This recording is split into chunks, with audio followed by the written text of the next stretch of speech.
છેલ્લા એક અઠવાડિયાથી આ ગુજરાતની અંદર વિકાસના કાર્યોની અનેક અલગ અલગ જે આપણી યોજનાઓ છે, અલગ અલગ આપણા વિભાગો છે, પ્રતિદિન એક કાર્યક્રમ રોજ આપણને જોવા મળ્યો.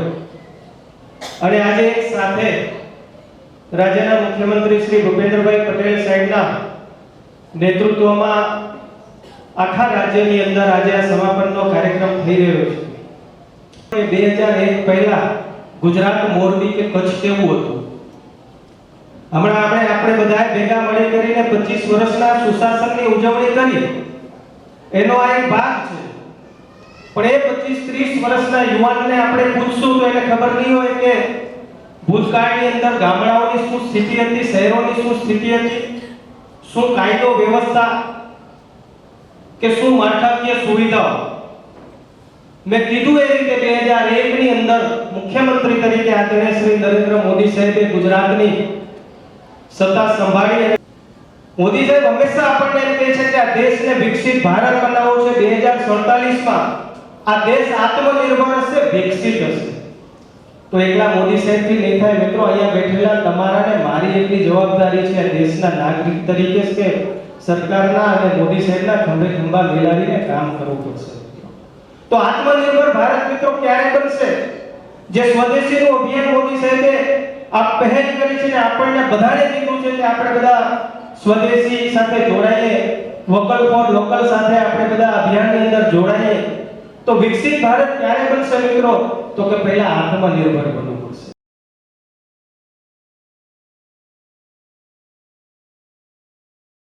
વિકાસમાં કાર્ય આગળ વધાર્યો હોય ત્યારે મોદી સાહેબે આ દેશના અંદર આખા રાજકીય ક્ષેત્રની આખી માનસિકતા બદલાવીને કે વિકાસના કામને કેવી રીતના કરાય એ આ દેશને પહેલીવાર 75 વર્ષના શાસન આ દેશનું જે રહ્યું છે એના અંદર પહેલીવાર એક પ્રધાનમંત્રી આપણને મળ્યા છે કે જેમને તમામ વિસ્તાર, તમામ વર્ગ, તમામ વિષયમાં વિકાસનો રોડમેપ આવનારા સમય માટે મૂક્યો છે.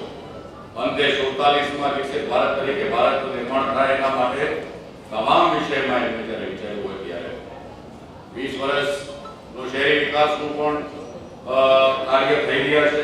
આપણે આપણા જિલ્લાની વાત કરીએ ત્યારે મોરબી જિલ્લાના અંદર DRDO એટલે ગ્રામ્ય વિસ્તારની વિકાસની જે ચર્ચા કરી કે અર્બન ડેવલપમેન્ટના અંદર મ્યુનિસિપલ કોર્પોરેશનના વાત કરી, આરોગ્યના કામની આપણે ચર્ચા કરી, શૈક્ષણિક વિસ્તારની આપણે કામ કરી. તો મોરબી જિલ્લાના અંદર હમણાં જે વાત કરવામાં આવી, આપણે વિધાયકશ્રી આપણે વાત કરી 89 કામ અને સ્વરૂપ સાથે મોદી સાહેબે ઠેઠ પાયા સુધી નીચે સુધી ઉતાર્યો છે.